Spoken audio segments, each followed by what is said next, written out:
Hello and welcome to the Open Source Silicon Stream number 11. How are you doing? Let us know in the comments if the audio level is okay, and also drop where you're tuning in from. I always like to know where people are tuning in from. Let me see if I can get the comments up here. All right. So today we're going to be looking at the Tiny Tape survey, which we launched a little over a week ago, and we got over 600 survey results from that. So that's the biggest survey that we've done in a while. So it's quite interesting to take a look at our demographic and see what you think is important or not important. And what else have we got on? I've got some exciting news about upcoming shuttles. We're going to draw the prize. There was a prize to enter, so if you left your email, you can win one of these great wafers. So we'll do the prize drawing, and then gonna also tell you what's coming up on the next Open Source Silicon Streams. And then the main topic for today is going to be I've got special guest Pat Deegan, part of the Tiny Tapeout team, is going to be coming on to join me and talk about our upcoming future exciting projects, which is putting ASICs in low Earth orbit. So stay tuned for all of that. Let's check some comments. Okay, so Sam's tuning in from Columbus, Ohio. Audio is good, thanks. And also good to see Anton, Fugel stuff. Thanks for tuning in. So with that, let's move straight into the news. Dun, dun, dun, dun, news section. Okay, so the main thing for the news is, I guess, for coming up on the next streams. Next week we're going to have. So this week we're going to look at SpaceX Capsule 1. Get Pat on to have a chat about SpaceX, and then hopefully get some questions and answer some questions from you. And then next week we've got SpaceX Capsule 2. So at that point we'll have much more information about how to actually send us your test so that we can run it while it's in low Earth orbit. And then I've got another special guest, Bleep Track, who's going to be joining us to do some ASIC artwork. So I'll share some more information about that later on. And then on the 5th of May, I'm going to invite Leo Moser on to talk about his recent Tapeout, which was a RISC-V and an FPGA project. Some of you saw that, I think, last time I shared it as a link over here. Greyhound has been accepted for production. So we've got a RISC-V and an FPGA on there. So it'll be interesting to talk to Leo about how he designed that and what they like, the problems and the challenges that he overcome, and what it was like doing a tape out on IHP. Okay, got some more people in the chat. Hi, Sylvan. Thanks for tuning in. Pat Psychogenic is here, which is good. Came for the mic check. Rohan. Hi, Rohan. And Abdul Malik. Good to meet you. All right. So I guess let's do the survey results. So here's the survey that we sent out. 625 responses. And we asked about region, background, age, kind of current interaction with Tiny Tapeout, ideas about whether you'll submit on our next IHP shuttles, and with the export restrictions we have in place on them, helping us to choose from future features, and doing some pricing sensitivity, and then asking if people are willing to help us keep prices low by sponsoring us. And I have kind of prepared the data a bit so I don't leak any emails. So this is just the graph. So regionality, pretty interesting. One thing that's happened is we've just ticked over so that we're slightly more popular now in Europe than we are in the US. And that's the last time we ran the survey. It was more US than Europe. And we've got a lot of main other regions are India, Asia, and Central and South America.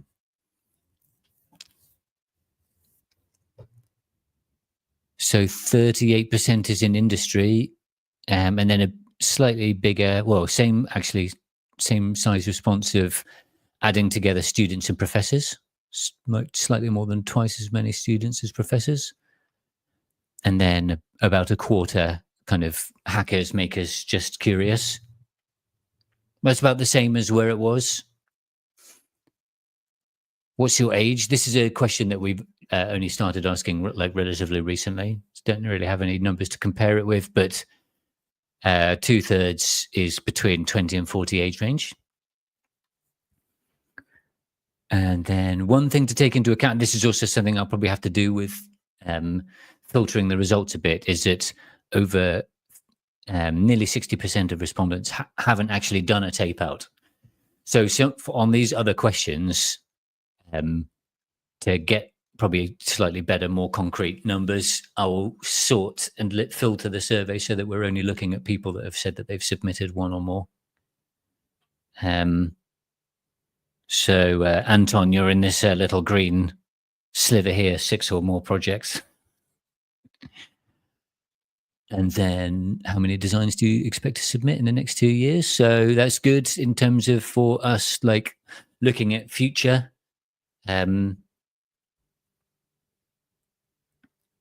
Strong indication of people intending to do tape outs with us in the future. And then this was quite interesting for us. So still, even though like as expected, we got quite a lot of people who said they weren't going to be interested in submitting to IHP. Still like roughly half of people said that they would submit a design on the IHP shuttle, even though we've got the export limitations on that. And then it was also great to see that 29 people left emails to be contacted about sponsorship. So thanks very much for people who left an email there, and we'll be in contact shortly to have a chat with you and see how you want to support us. But that's very nice to feel supported in that way. So then the other thing that I did was over here. I've done some processing of the stats. So it's one thing that Uri did was did 20, 33, and 50 percentile responses on these numbers, the pricing sensitivity. So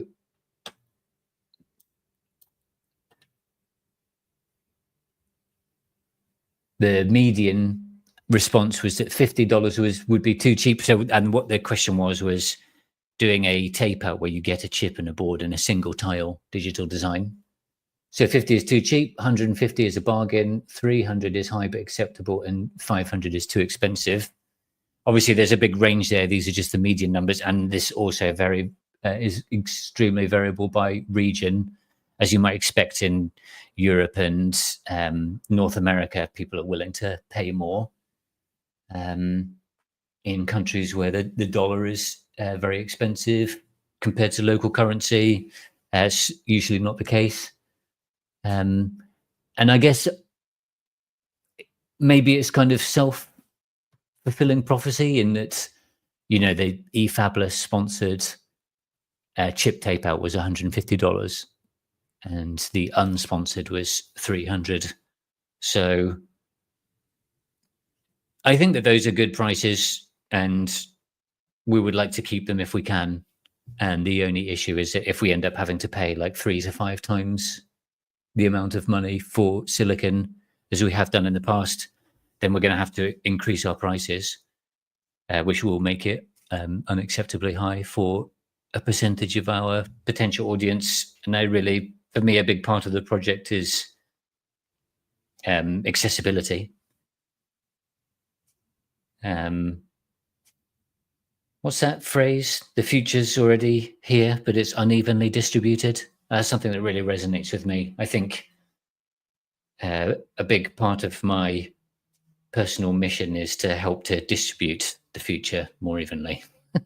So I want to keep the price low so people can do these like very exciting, interesting, advanced technology projects anywhere in the world. And one of the reasons why we're asking for potential people being interested in industry support is so that we can keep the cost down. And one reason why I want to try to get, like, say, 10 or 15 sponsors is that so we divide that support across a bunch of smaller supporters. And then if any one of them or a few of them disappear, it doesn't completely break the model. There's like a built-in resilience that we didn't have when we were just reliant on the eFabulous sponsorship. Okay, feel free to leave comments and whatever. And then the other thing that I did was the other question we had was to rank these 3 different proposed options. And I think if I was doing it again, I would have added another option, which was like to receive an extra chip. But we just had these RF pin or a high speed pin. Having your design being able to be enabled at reset, so you wouldn't need the RP 2040 chip on a board to send it 200 pulses. You could just say have 3 pins that were dedicated to choosing one of 8 designs that would be automatically loaded at boot. And the other one was more IO. And here the lowest score is best because I asked people to put 1 was the highest priority. So most people chose more IO, and that came in just ahead of being able to choose your design as one that is the one that comes on after reset. And then the RF pin was like the least requested. So that's pretty interesting. So thanks everyone for submitting to the survey, and now we will draw the lucky winner. So I'm going to random.org/integers. Here I've got the list of all the emails, and what I've done is trimmed out everything after and including the @ sign. So I'm not doxing people. And we've got 557 people because not everybody left their email for winning a prize. 557. So now I'm going to go to here and say generate 1. So I'm going to do 3 numbers: first prize, second prize, third prize. 557. And then get the numbers. So first prize is 396.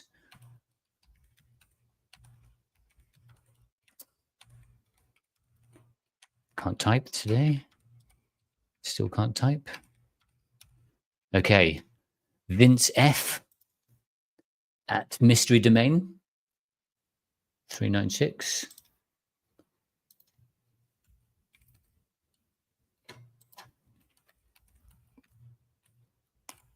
Congratulations, Vince F, for winning first prize. So that's the wafer. And then I just decided on the spur of the moment, I'm going to give 2 second prizes, which is going to be the little Sky 130 inverter model. That I like to keep on my desk there. Just hold it over my face so you can see it. There you go. So then the next one was 379. Mauricio MC. 379.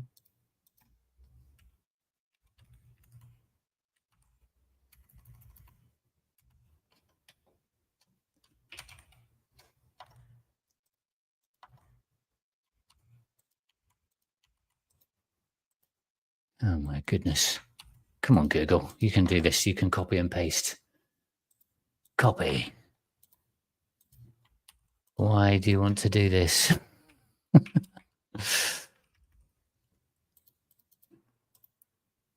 I don't need to install a plugin to paste. Oh, my keyboard actually isn't working at all. What's going on?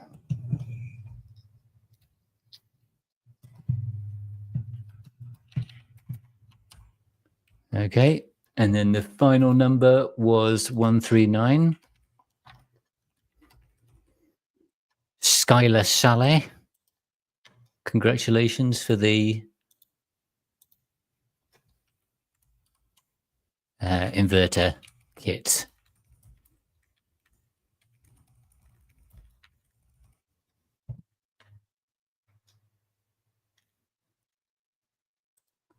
And Anton says, congratulations, winners. Yahoo. I just see some comments now here in the chat. So regarding the RF pin, Sam Ellicott wanted to do a tiny tape out SerDes. But Sylvan thinks we should be able to get 1.25 gigabits per second through IHP analog pins, which would be absolutely awesome. Impressive. Could be fun. Yes. All right. So thanks again, everyone. And I've already talked about the next streams. And the last bit of important news is the countdown timer is available again on Tiny Tapeout. It's been a long time, but we're back again. IHP 25B is open. We've got 53% of the tiles left, so we've reserved 50% of them for Swiss chips. And we've got 99% of the PCBs left. And as usual, if you click on this, you get taken straight through. So the only designs added so far is a factory test and the chip ROM. I wonder who bought the PCB. And you can access the chips repo here as usual. So that's really fantastic news to have this a shuttle open again, and it's great to be working with Swiss chips and IHP and having the silicon being paid for by BMBF. So thanks to all those organizations for making this possible. Okay, and I think so next week with Bleep Track, we're going to make some artwork and then we're going to submit it onto this shuttle together. So you'll be able to see, if you're interested in that, you'll be able to see the kind of the whole process of submitting to the IHP shuttle. Is very, very similar. I think we've added one more checkbox. Submit your design. I'm not going to be able to do this without going through it a little bit further. I don't think didn't prepare for this, and I don't think this is going to work. But let's just try to submit an old design.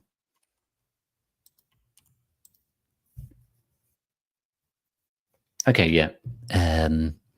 So as well as the Tiny Tapeout terms and conditions, now there's an extra checkbox so that you know they're on loan. They remain property of IHP. We can only ship them to the EU and Switzerland.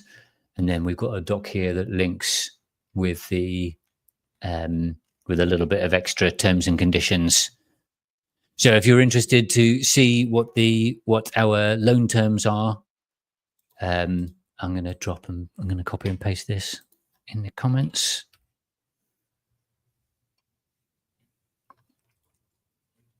And you can already start submitting projects to Tiny Tapeout IHP 25B.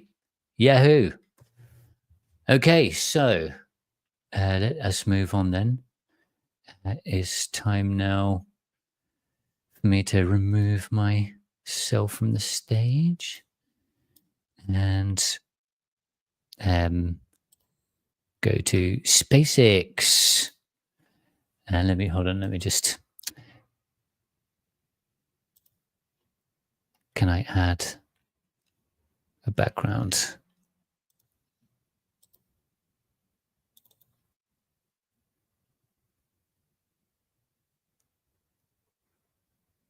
Uploading. Please be patient while our new background is uploading. It's Pat Egan, trapped in a tiny tape-out rocket. How's it going? Hey, yeah, the SpaceX capsule. We should test our backgrounds before putting them up there. We can hardly the see. aspect ratio didn't work so well, but anyways, hello. Yes, we're going to talk about space. SpaceX.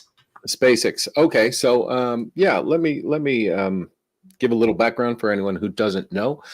The short version is that because we have such a crazy, awesome community in the open source Silicon world, at one point during one of the Zero to ASIC weekly meets, someone came up, Tibor Herman, and basically offered us a ride on a satellite, on a rocket launch to go into space, into low Earth orbit. This is aboard a Pocket Cube. So hold on a second. I'm just going to, do this.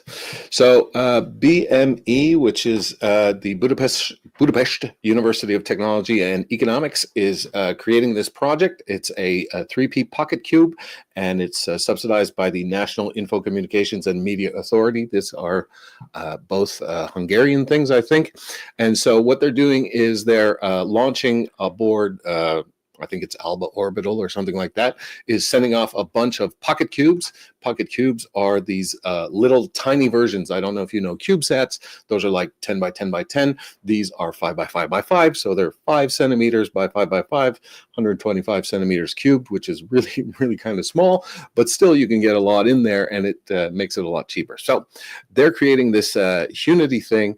And what they're going to do is basically send off this guy. This is a 3P, so it's 5 by 5 by 15.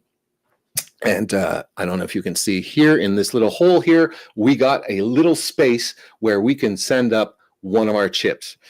Now, we didn't have too much time, and frankly, it's really tight. If this is basically the footprint of the PCB that we have to provide, and it's exactly 3 centimeters by 4.5 centimeters wide, and it has a nice grounding hole here for grounding and mechanical support right in the middle. So it made it kind of interesting to do. We couldn't really, we didn't have the time to do much, but I basically managed to put in let's see. Yeah, so here is basically the breakout board for our demos. Our demo boards is just the chip and lots of pinnage. So I took that, and then I combined it with the demo board RP stuff and only modified it a little bit to just connect them all together and get them onto this PCB. And so as you can see, I mean, this is the RP2040, this is the ASIC, and there's just not much room for anything else, but still managed to get everything on there along with the flash for the RP2040 and a little connector and da-da-da. So also, yeah, interestingly, we cannot have any silk screen on these things. I think because they can outgas or something like that and just cause problems for other experiments in there. So I managed to get a little TT marking there just by masking it out. That is the situation right now. So how it's going to work is that these two pins here are I2C, and the master is going to give us some power, and then once in a while tell us, hey, here's some data for you, or hey, do you have any data for me to transmit back to the ground? Now, the transmit to the ground thing, you know, the bottleneck is the data there. We can't send much up, and we really can't send much down. So what we're doing is basically creating a system where we can run experiments on the chip as usual, but your reports are going to have to be kind of constrained. A lot of how this works is going to be basically revolves around the idea that we need to kind of, there's going to be no rebooting from the satellite, right? So everything has to be pretty safe. So in essence, there's a whole system being created to to allow that. So if you want to have a look at the code right now, I have some basic examples. Actually, I can show you one right now. So the way this is working is, okay, hold on a second. Let me come back. So the way this is working right now is that we've got 2 cores on the RP2040, right? So one core 0, is going to be set up to just listen for the I2C bus and respond to anything that's coming in from the master there. Okay, good. The other core is the thing that runs the experiments. Now, with MicroPython, it's kind of hard. If your experiment, I would like you to be able to submit an experiment rather than just write everything ourselves. If your experiment should, for whatever reason, fail or hang or something like that, the whole satellite, our module can't be frozen that way. So the way it's going to work is basically there's a system that's monitoring this and says, okay, you get whatever we say. You have 10 minutes to run. And if you time out, it'll actually pull the plug, basically. So one core is doing that monitoring and running the experiments and then accumulating the data from the results from whatever it is we want to transmit back. And the other core is just responding to the master on the satellite going, yes, I have some data to send down. Please shove this back down to Earth. And that is pretty much the situation right now. I've got, let's see, if you go to GitHub, Psychogenic SpaceX, you can basically see the PRD. So there's a whole requirements document, but there's also some code here that is the beginning of the system that's going to be used for that dual core thing. So do you want to share a link to that, Pat? Yes. Can I share a link in the chat here? Yeah, you should be able to paste a link into the chat. Okay. When you were talking a bit like you might have expected we could see your screen, but we can just see your face at the moment. Oh, yes, of course. This is the link, and this. There we go. This is where the requirements document is. So you've got everything we're expecting to do and how it works and blah, blah, blah. Kind of lofty goals here with the time we have, which is very short, but still that's the ideal. And in Python here is the system where I've got the 2 cores running and, well, the basics of it. And so what I'm hoping ideally is that you'll be able to run experiments exactly. So right now I've got a test framework that's running just these dumb experiments. Okay, that just they throw exceptions, they return whatever it is, and they just do the thing. But in the ideal case, what I would like to do is to be able to run any kind of thing that you already have running. So if you have microcode code running and testing your stuff, that should be able to run. The real thing is, well, what is it that you're going to report back? So you got to start thinking about, okay, I want to run this test maybe 100 times and say, you know, the percentage of success, because you're not going to be able to send that bytes and bytes of data. You know, one transmission is basically like 8 bytes or something like that. So we have 7 times 8, I think, in one go, which is not lots of bytes. So yeah, that's pretty much the situation. I don't know if there are any questions that accumulated there. Yeah. So Pat, Anton was saying, will test be run on the target chip on Earth to get a baseline performance of the chip and test harness? That is definitely a possibility. I mean, that'll be easy. So right now, the test should work on any demo board that you already have. First of all, that should provide a baseline. But if you really want to see it running on the little board, make sure everything's fine, well, you know, I'm making a little bunch of them, and we're going to send a few to get launched, but we're keeping a few on hand. So anything you want to run, we can probably get done. Yeah, and I think this is like what we were discussing internally, but probably the way that we're going to handle the submissions to start with is we want to, when we, so there's like the ultimate goal would be able to update scripts while it's in orbit, but that's like a stretch goal. The second one is we might be able to update stuff before launch when T-Board already has the boards. But the most secure way of getting your tests running is actually you submit the test and we run it on the test board before we even send them to Tibor. So when we send everything to Tibor, your tests are already in place. Did I get that right, Pat? Yes, that is correct. So the way that we're going to run this, most likely to start with, at least for that first goal, is if you've got a design on Tiny Tapeout 6, or there's a design on there that looks interesting and you want to test it while it's in low Earth orbit, you will submit a pull request to this repository that Pat's working on that will add one of these tests. And then we can check that all works, check that the logging is and the data sending is all correct and is going to be working. And then when we send it to Tibor, everything is like in place. Right. So in the next couple of days, I'm actually getting the all the parts and the boards. They're finally arriving. I'll have everything in 2 days. So before then, I would like to have some example code up there that you can basically take, change to match whatever it is that you're trying to test, and then push and make that PR on. Yeah, great. And as soon as that's ready, I'll be a guinea pig for you. I'll like submit a couple of tests and like immediately break everything for you. Excellent. That's what I want. Okay, from Andy, are those two separate IC buses on the left-right side of the board? Not as far as I know. There's just one I2C bus, but you have a choice. I'm not too sure. Okay. Right. And just if you missed the repo, I posted it there.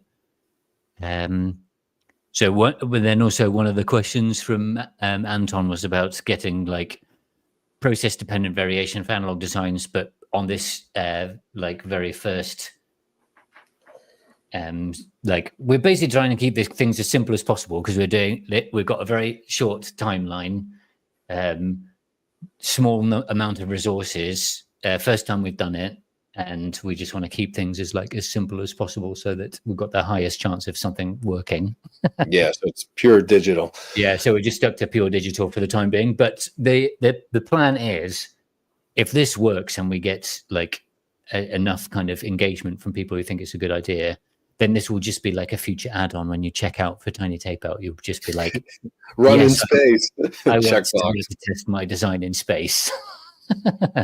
And as long as we get like 10 people who all tick that box, then we'll just pay for the ride, because I think it's like 3,000, 5,000 euros, something like that, for one circuit board on one of these satellites.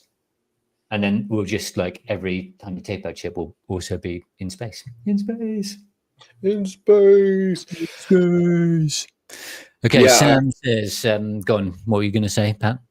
Just the analog stuff is where I'm really drooling to get to get into space with. But if we get the framework, if we get a basic system that we know it works, then we'll expand it to analog, and it'll be great. Yeah, and you could always build like an analog thing that has a digital interface. So if you built like some kind of radiation camera out of analog sensors, you could have the encoder on the same tile that was creating a digital serial output, and then you could still have access to that, right? Yes. But yeah, of course. I mean, the short version is yes. But what I want to do is analog designs, rad hard stuff or actual sensors of cosmic rays or whatever. Yeah, but as long as the interface is digital, then it would still work in this current setup. That's what I'm saying. Sam's asking how long before it decays, and I actually forgot. Do you remember? I think it's 2 years. Okay, so we're high enough that it's not 3 weeks. Yeah, that's good. Yeah. And yeah, a magnet on there so that we can like hitch a ride with the SpaceX satellites. I was looking at how they do detumbling with these things. Yeah, and in essence, you can use a passive method that's just a rod that interacts with the magnetosphere of the Earth and causes drag in a way. And the other way is these magnet torques, just inductors that you're detecting where the field is and you react to it. Oh yeah, so you actually use just the magnetic field? I guess that's yeah. Okay. It's amazing. They put the coils inside the often inside the solar panels, So Okay. you're just pushing against the field. There's crazy stuff. This is going to be fun if we start doing space. Yeah. Sylvan's saying it's a bit late now, but we should have put a single bias diode on the SAR ADC input pin as a temp sensor. Yes. Next time. Next time. Oh. Anton says max clock speed. It's I don't think we can count on it being really cold out there. See, it's not going to be cooled. It's going to be minus 40, plus 80. So I think we should be conservative with our clock speed more than trying to overclock the thing. But I'm just guessing here. I don't know. Well, I guess we've that is a good. So with I2C, you know that the clock is sent as part of the communication protocol, but we'd have to be running obviously many orders of magnitude faster than that on our board. What's the oscillator that you've I2C used? is 100K or 400K, so it's nothing. And what's the oscillator you've used for the RP2040? Well, the crystal's 12 megahertz, but inside it's going 125 megahertz or something. Okay, like that. right. Okay, it's got a PLL in there. Yes. You have no choice with the RP2. It's 12 megahertz. That's it. Okay. And it just deals with it internally. Another question from Sam. Or it's not more of an observation. Oh yeah, the heat. Well, so on the heat front, we've got that big hole, the ground thing, which I asked Tibor, and he's like, no problem. We can dissipate. My assumption was that we could dissipate 115 milliwatts, no matter what, to the environment, which is basically that pipe in the middle, and the connections to the power and I squared C. So that's one thing. In terms of the memory. Glitching is actually something I'm interested in seeing if we see it on the ASIC, but apparently, where was this? The Raspberry Pi guys were on a podcast, I can't remember, but they were talking about RP2s being in space a lot for a couple of reasons. I think the process is 65 or 40 nanometers, which is blah, blah, blah, okay. But more importantly, there's no memory in that, and being able to use an external flash apparently is an advantage in that department because so I don't know what's going to happen with RAM, but short version is we've got all these fail safes going on the RP2. Basically, I'm turning on the watchdog, and when you turn on the watchdog on this device, you can never turn it off. It's just you always feed it or you reboot at some point. So if there's a glitch in our memory because of a cosmic ray and something goes really wrong, unless it hit the watchdog somehow, we should be okay. In terms of the flash memory, I was relatively conservative using a 4 megabit thing like usual, except that we changed for a smaller profile because we only had 3 millimeters total in there. But I ended up using all these automotive grade parts and things like that, but didn't have all that much time to play it, looking at which would be the most radiation hardened flash. So we're going to see. Yeah. And just the podcast you mentioned was the amp hour number 687, which I've put a link to in the comments there. And shout out to Chris Gamble and the Raspberry Pi team. That was a good episode. It was. B. Jayak Rishnan wants to know what is the one major problem faced here. I guess what do you think that it'd be pretty hard to pin it down to just one. Okay, well, it's time. But other than that, like seriously, the board should be. There's nothing super complicated about it. It's simple. We stuck to digital. It should be fine.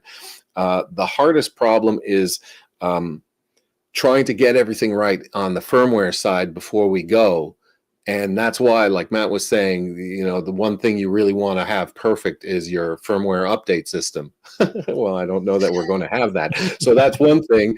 And the other thing is, I2C slave operation on the RP2 isn't all that obvious. It turns out, there's a library, but it's the CSDK, and we want to support MicroPython because all the code, everybody's code is in Python.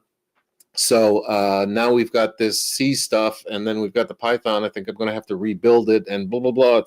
It's getting complicated. So making everything safe on one hand, easy for people to contribute to on the other, and all work together in a way that ideally we can update. I mean, so the big problem is firmware right now. But I'm going to be there's that link I posted to the GitHub. There's the PRD, the requirements document, and all that stuff, and lots of ideas of what I'd like to implement. If anyone wants to play, you're very welcome to come along. All requests are open. Yeah. Anton says, fantastic stuff, by the way, team. He's excitedly stressed for you. And for yeah, this is the best kind of stress. Excitedly stressed. By the way, how's your tooth doing, Pat? It's gone. Yeah. The problem is gone. I ended up spending last week waiting for my dentist, and finally got very impatient. I'm glad that you were able to get it done in time and still join us for the stream. Yes. Yeah. And Sam also says very interested to see the results from this. So I also posted about this on LinkedIn, how we say in Spain, and we got some comments over there, including one from Matthew Gill, who's a guy who does like radiation tolerant measurement and kind of looking to see if your design's going to survive space or not. And he was somebody that he was going to come on for an interview on this channel at one point, and it kind of just petered out after a while. But now that we actually have got something going into orbit soon, I'll get him back on. Maybe we can like schedule a kind of an interview with you and him at the same time, and like talk about the design and this kind of stuff. Maybe get him to have a look at he can tell me all the things I wish I knew before. I wish we'd known before. Yeah. Duncan H was saying, fantastic, but I thought you needed a radiation hardened process for space ICs. Yeah. There's a lot of MCUs and just caught stuff going up into space now with the CubeSats and the pocket cubes, even more so. It's surprising how well the stuff behaves, at least in LEO. I mean, we're still protected by the Van Allen, by most of the magnetic field here. So I think that's one thing that helps us out. We don't have a long time up there, but we're actually pretty protected. So that's one thing. Yeah. So as Sylvain is saying. Yeah. So not too much radiation in low Earth orbit. We still benefit from the environment, the atmosphere. Yes, and I guess we're not doing anything mega critical. We're like, this is like one thing I really like about this project is the kind of ride share on a ride share on a ride share. So we've got like your design on a chip, along with a lot of other people's designs, that makes that possible. That's then going into a multi-project wafer. So that's like 2 ride shares. And then we're going into a pocket cube with another 4 satellites. So that's like the 3rd ride Well, hold share. on. A pocket cube with a number of experiments. Yeah, exactly. Yeah. Different parties. So that's one pocket cube that's a ride share. Yeah, that's a ride share. And then that's going to go inside like a SpaceX launch, which is doing multiple little satellites. I think there's another ride share between. Okay. So the launcher with all the different pocket cubes, that's organized, I think, by Alba Orbital or something like that, one of those brokers. Yeah. And they have a deal with SpaceX with many of those. So it's ride share and ride share and ride share and ride share. Yeah. So that's cool. That's cool. And one of the images I've always used when I talk about like the shuttle, in terms of like silicon and MPWs, is like the classic What was what was its name? I always just used to call it the shuttle, like the space shuttle, the NASA one that rode on the It was big the space shuttle. space shuttle. I Didn't mean, have they a had numbers, yeah, XR7 or I don't know what, yeah. but Anyway, one of those. So yeah, so we're like, it's cool that we're going to have to like put a chip into space. Hopefully that all works well. We don't like do all this work and then in 2026 we're all like watching the launch and it blows up. that happens. But It does happen. hasn't happened in a little while. Yeah. Uh, And then Saroj Route says it's exciting. We have a temperature monitor that is fully working, designed for an external sensor, trying to use that for the RP2040. And then Robin Hodson says, does this include external sensor input, or is it just radiation effects? Well, in our case, we're completely blind. In essence, Yeah. all we've got is our chip and requests to it to run stuff and see what happens. So we're completely disconnected. There are modules, I'm not sure on this satellite, but that can have sensing of various kind. But we are blind. Yeah. You have to build your own sensor as part of the chip if you want it. Well, and then get a seat with a view. I mean, but yeah, I've always wanted to do the CMOS optical stuff. I have to ask for like a position on the outside of this satellite. Yeah. And then we've got another question here, which is the EMI solution the same as those designed for Earth? Compliance, do you think that means?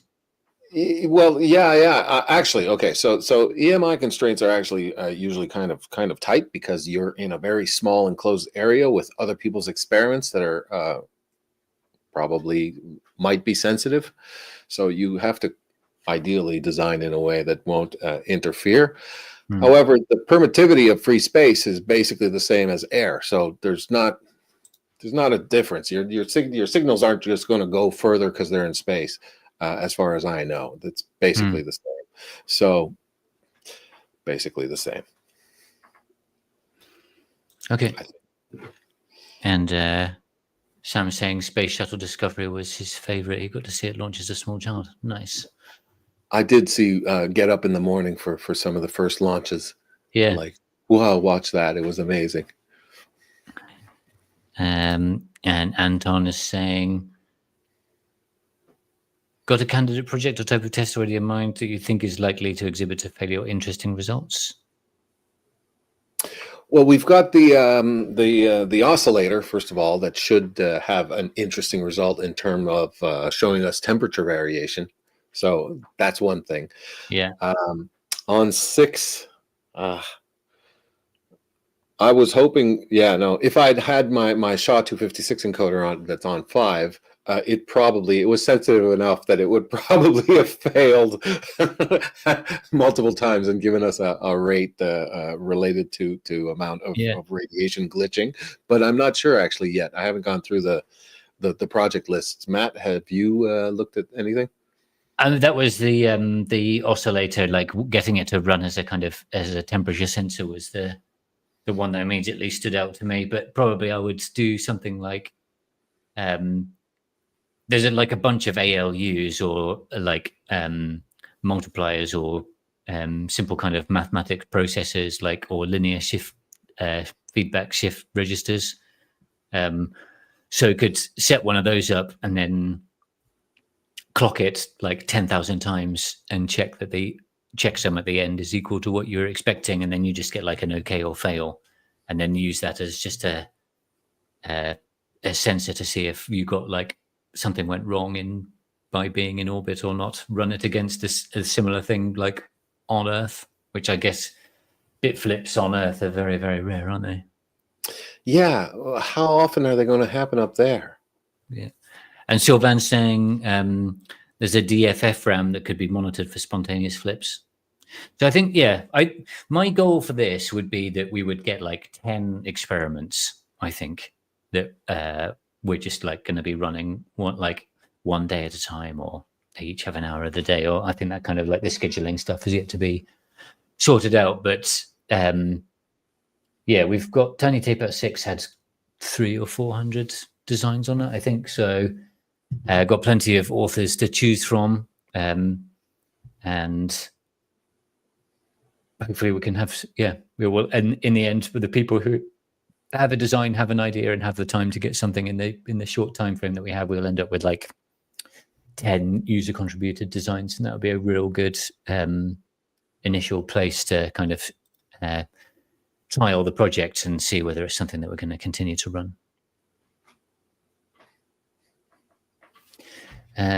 Okay, so I've got 10 minutes left. I think one thing that I was thinking of is I'm going to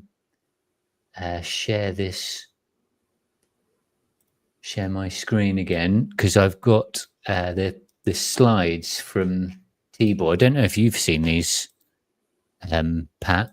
Have you seen these? I did a quick skim, yes. But there was some, yeah. There's some pictures in here that I'd not seen. So this is very similar to what we're going to be riding on. Very similar. I mean, that's the name of what we're riding on. Yeah. Unity. And but did you notice it's like all tied up with like fishing wire or something like that, and then you just cut it and it bounces open. Yeah, here we go. Boing. It's amazing. Yeah. Let's just run that again. I guess that will be done with like an E-fuse or something like that, instead of with a soldering iron in space. I assume, yeah. Yeah.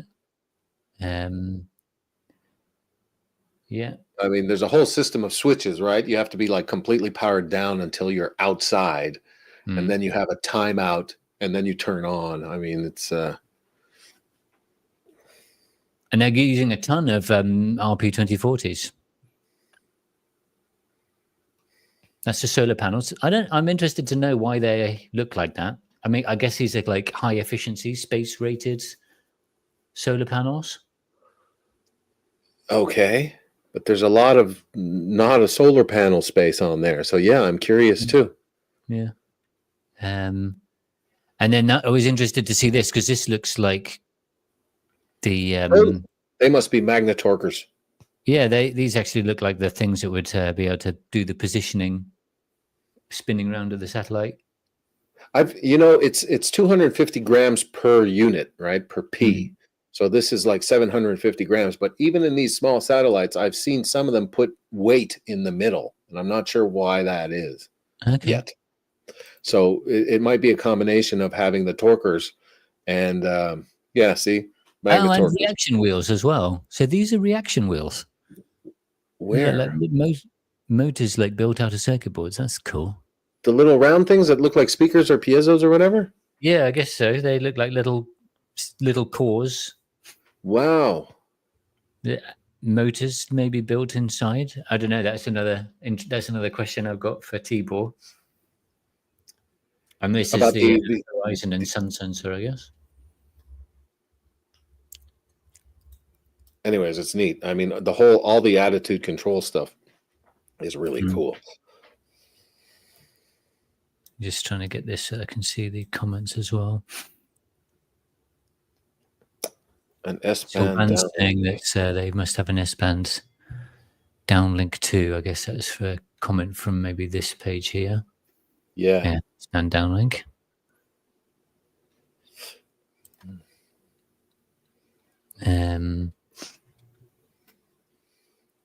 Pi Pico everywhere. RP2040 is used everywhere. 14 in the satellite. Yeah.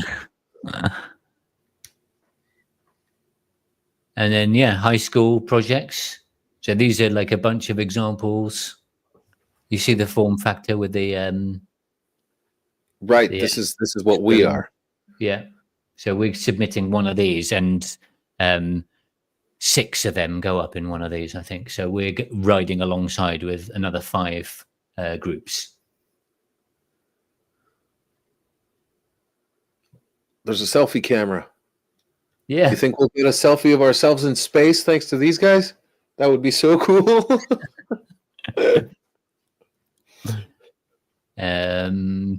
Technology readiness level 8. I think that's ready to go, isn't it? TRL 8. I can't quite remember the how the TRL stuff works, but yeah, I've done the vibe tests, done a vacuum test, so that's all looking good.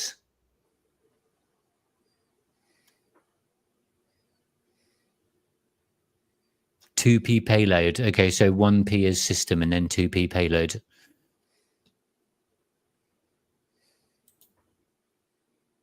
Yeah. Awesome. Yes. So, where's my screen gone? Remove. All right. So I think we'll start drawing this to a close then. Coming up on the hour here. Pat, thanks very much for joining today. Cool to see your work in progress. I know you've been super busy getting this ready for the very tight deadlines. Yes, if anyone wants to participate, you have that link to the GitHub. Take a look at the requirements document. It'll give you an idea of where we're at.